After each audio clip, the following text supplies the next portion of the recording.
तुम लोग रुको, मैं देखता हूं।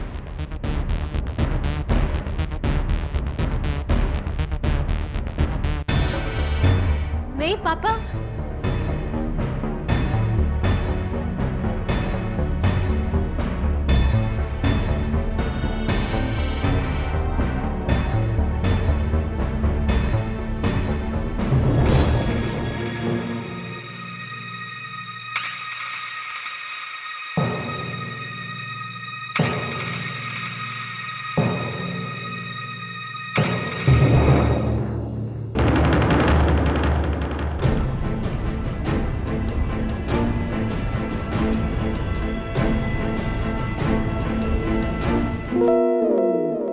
यार अंदर की सफाई तो हो गई है, अब मैं बाहर का कमरा साफ कर लेता हूँ, तो जरा किचन देख लेना। ओके?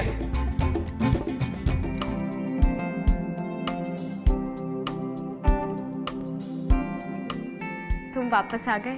तुम्हारे लिए नहीं आया हूँ, मैं तो सिर्फ वीरेंद्र अंकल और राहुल के लिए आया हूँ। अब तक गुस्सा हो मुझसे? Of course. क्यों राहुल, गुस्सा नहीं होना चाहिए क्या? अरे हक बनता है मेरा। तुम दोनों तो सच्ची दोस्त हो ना, और सच्ची दोस्ती में किसी को गुस्सा होने का हक नहीं होता।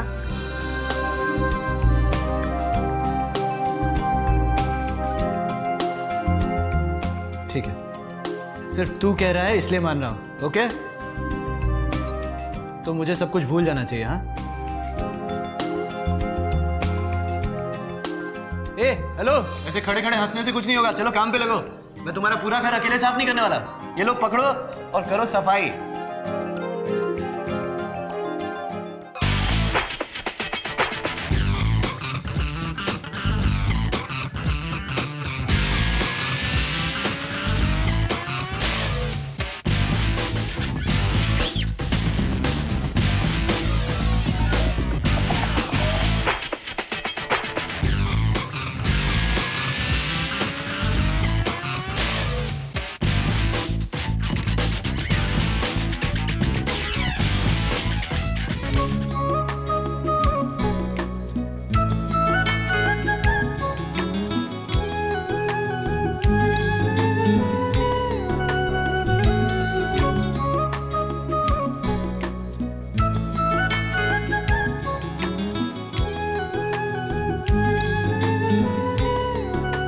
अब ये घर मेरी तरह बिल्कुल फिट लग रहा है।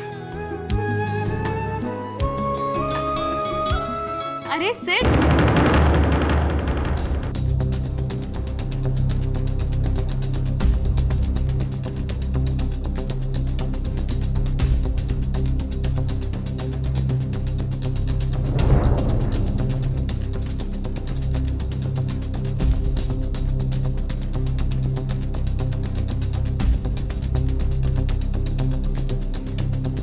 कैसे हो तुम?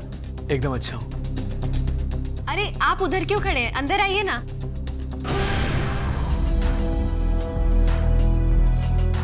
खुद को इतना परेशान करने की क्या जरूरत थी? हम कैसे नहीं आते रचना जी, बल्कि हमें तो अफसोस है कि आप इतने बुरे वक्त में थी और हम आपके साथ नहीं थे।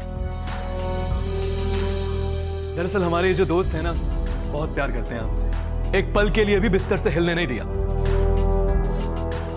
नमस्कार अंकल जी। नमस्ते, कैसे हो सिद्धार्थ? जी बिल्कुल एकदम अच्छा हूँ।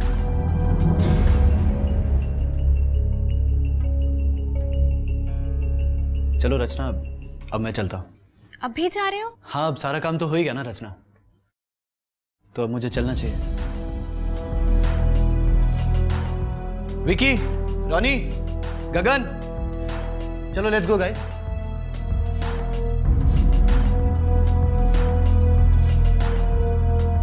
बाय रचना। बाय।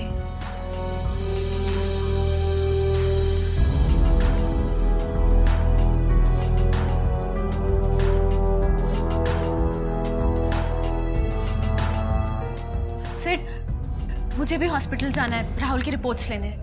अरे वाह। अब दरअसल क्या है कि हम भी वहीं जा रहे हैं अपने चेकअप के लिए। अगर आपको एतराज ना हो तो साथ में चलें। हाँ ठीक है। दिन महीने साल बाबू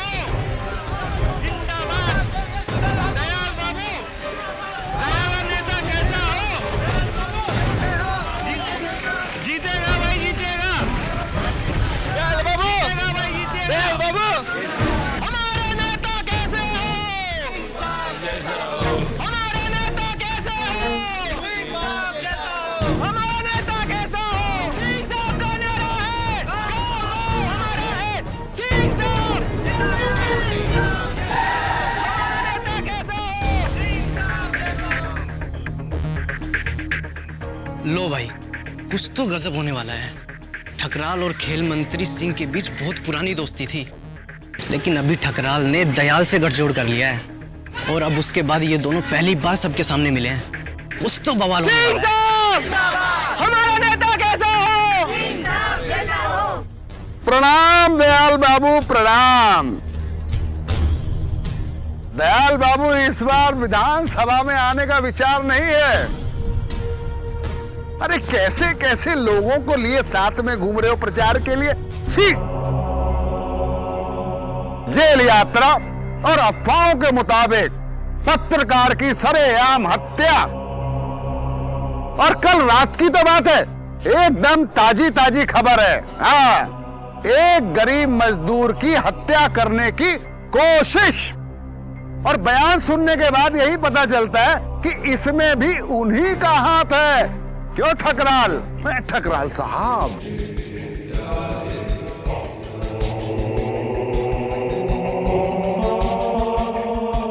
यहाँ उपस्थित हमारे प्यारे लोग और मीडिया कर्मी, अभी अभी हमारे प्रदेश के पूर्व खेल मंत्री जी ने हमारे ऊपर बहुत ही बेतुका आरोप लगाया है। अफवाहों पर वो लोग ध्यान देते हैं जिनके अंदर सच को पचाने की क्षमता नहीं होती। इन्होंने कहा कि उस मजदूर की हत्या के पीछे हम हैं, तो हम आप लोगों को बता दें कि कल रात हमारे ऊपर एक कातिलाना हमला हुआ। एक नौजवान ने किया। वो नहीं चाहता था कि हम आज सुबह दयाल बाबू के साथ आप लोगों के बीच इस रैली में उपस्थित रहें। यह अलग बात है कि ईश्वर की दुआ और आप लोगों की वजह से हम बच गए और गोली मजदूर को लगी, और उस मजदूर के परिवार की चिंता करने की जरूरत भी आपको नहीं है। सिंह साहब, पूरी दुनिया जानती है कि यदि किसी आदमी ने ठकराल के लिए अपना पसीना बहाया है ना, तो ठकराल ने उसके लिए अपना खून भी बहा दिया है। और आप जानना नहीं चाहेंगे उस नौजवान लड़के का नाम जिसने कल रात हमारे ऊपर कातिलाना हमला किया? हाँ हाँ, क्यों नहीं।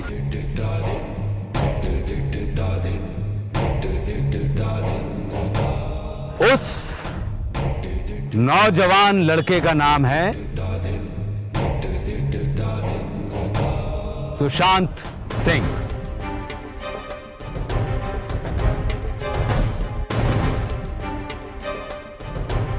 बकवास। उसके पिता हैं ये इस प्रदेश के पूर्व खेल मंत्री माननीय सिंह साहब।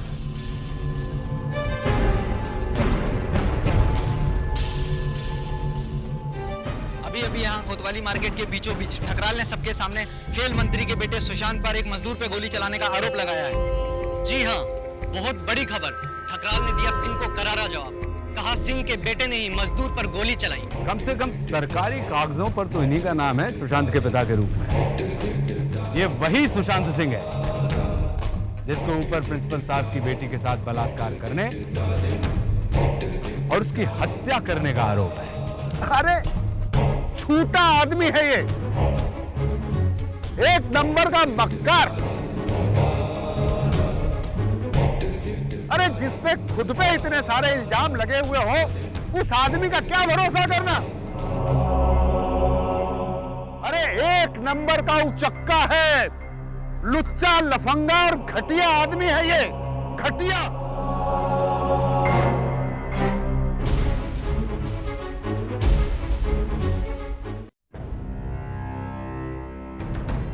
लगता है आगे रास्ता बंद है।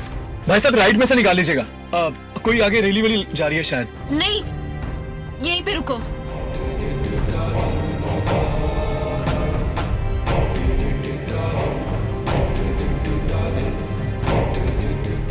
देखिए, आप लाइव देख रहे हैं, ये है हमारी आज की राजनीति की मौजूदा हालत। ऐसे में कौन किस पर भरोसा कर सकता है? चलो चलो, रचना आ गई। लेकिन रचना,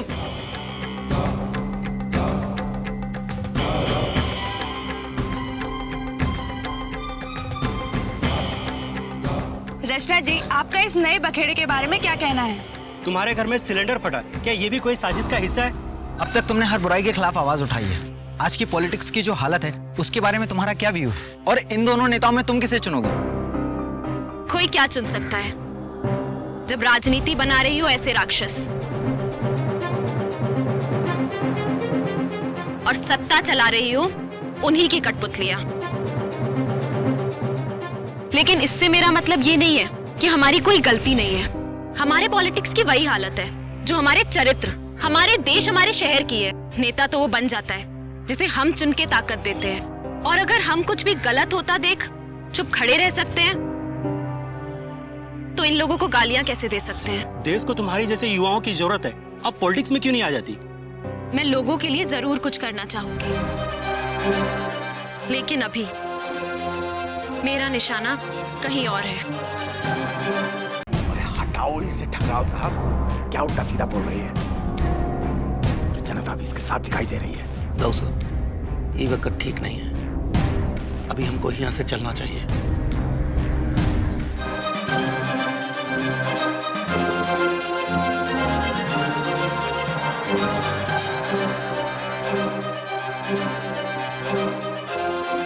मैं दुनिया के सामने इस इंसान का असली चेहरा लाना चाहती हूँ।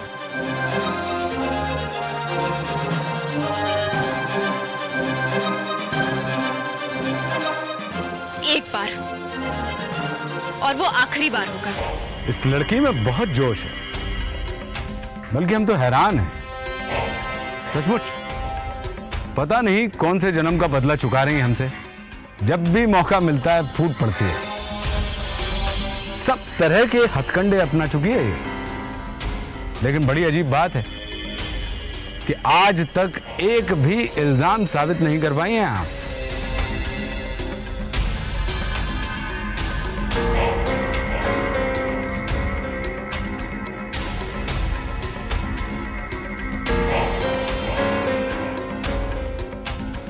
तुम्हें पता है मैं आज तक कुछ साबित क्यों नहीं कर पाई?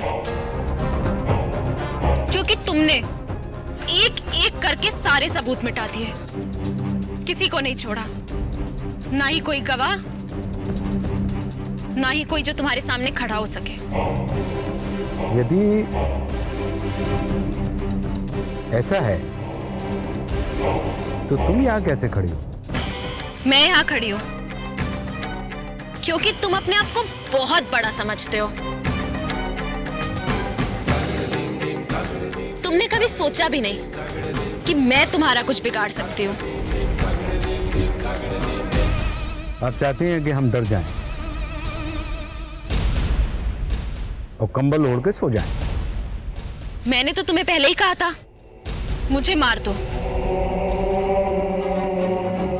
वरना बाद में बहुत पछताओगे। तो अब पछताने का वक्त आ गया है, क्योंकि अब तुम चाहे कुछ भी कर लो, मुझे नहीं रोक सकते। मैं तुम्हारी गिरी हुई सच्चाई पूरी दुनिया के सामने लाके रहूंगी। भाइयों, इस वाकये को जरूर दिखाइएगा न्यूज चैनल पर। मसाला लगाने की भी जरूरत नहीं है आप लोगों को। हमारे देश की युवा खिलाड़ी, होनहार खिलाड़ी अपनी सारी बातों में नींबू, मिर्च, मसाला सब लगाकर बोल रही हैं। अच्छा मनोरंजन होगा।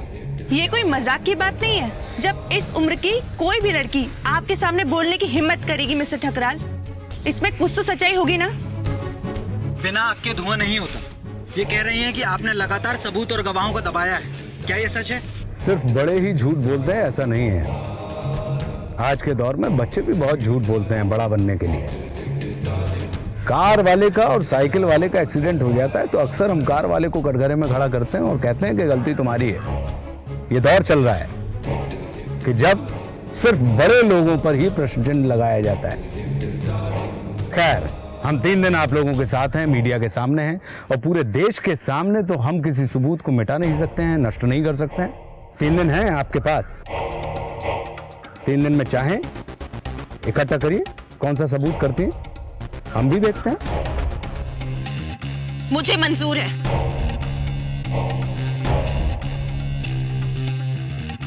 बस 3 दिन, सिर्फ 3 दिन में इसका असली चेहरा सबके सामने लाऊंगी।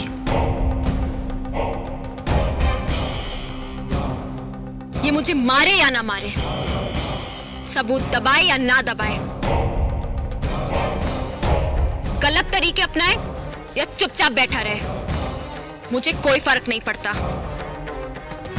क्योंकि 3 दिन में आप सबके सामने होगा ठकराल का बेनकाब मुजरिम चेहरा।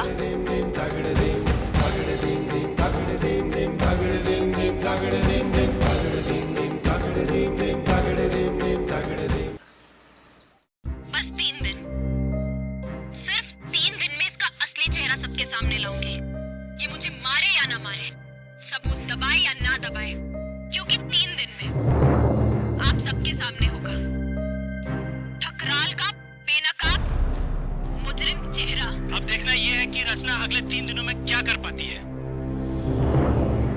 तुमने ऐसा बोल के बहुत बड़ा कदम उठा नहीं लिया? हाँ, बात तो बड़ी लगती है और डराने वाली भी, लेकिन कल से मुझे डर नहीं लग रहा है। और वैसे भी बहुत जी लिया हम डर डर कर, अब और नहीं डरेंगे। लेकिन उस रात के बाद कुछ तो हुआ है, एकदम अचानक से, अपने आप ही, जैसे मेरे अंदर एक शक्ति आ गई और सब साफ हो गया। मुझे ऐसा लगा जैसे मम्मी मुझसे कुछ कह रही थी कि डर मत रचना, आगे बढ़। अब मैं पहले जैसा बिल्कुल भी महसूस नहीं कर रही हूं। शायद मैं बदल गई हूं, लेकिन मैं ये समझा नहीं सकती कैसे। रचना, तुम अपनी अंतरात्मा से जुड़ गई हो। जिस हाल की तुम बात कर रही हो ना, जिसमें सारे डर खत्म हो जाते हैं, बड़ी से बड़ी दिक्कत में भी एक ऐसी शक्ति मिलती है, बहुत बड़ी शक्ति, जो तुम्हें देख रही है, संभाल रही है। उसी शक्ति से जुड़ जाने का एहसास बेटा।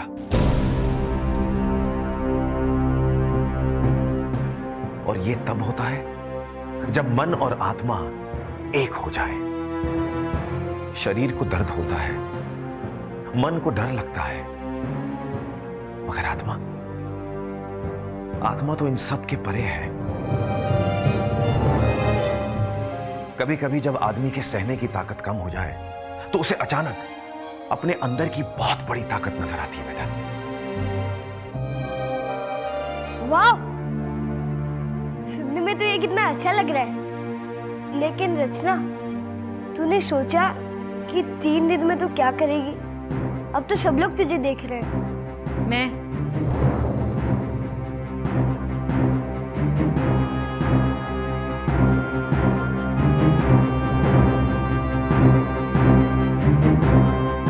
मैं क्या करूंगी?